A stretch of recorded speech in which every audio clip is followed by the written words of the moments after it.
In this problem, we're asked to factor completely the expression 3x squared minus 48. Please read instructions. It says factor. It doesn't say solve an equation. All we have to do is factor this expression. And remember, when you have to factor, the very first thing you need to do before you do anything else is decide, is there a greatest common factor between all the terms in your expression? Here I have only two terms, 3x squared and 48. Do they have anything in common?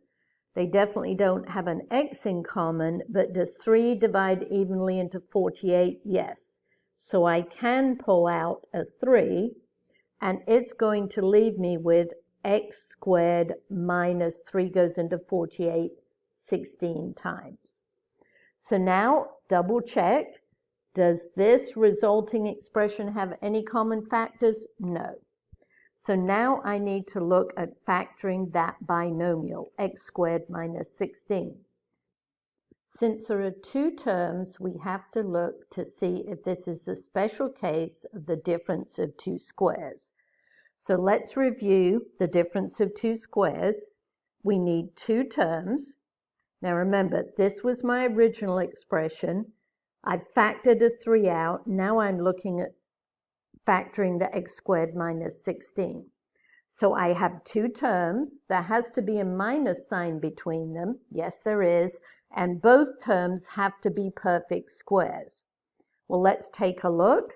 Is x squared a perfect square? Yes. Is 16 a perfect square? Yes. So this is definitely the difference of two squares.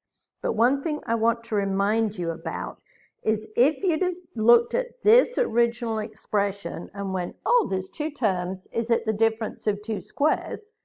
Well, you'd see that 3 and 48 definitely aren't perfect squares, so you'd think it might not factor. But remember, once you factor out the common factor, then we get left with the difference of two squares. So don't forget, always factor out the GCF first. So now I'm going to write my greatest common factor in front. And when we factor the difference of two squares, it factors into two binomials. The first term is the square root of x squared, which is x.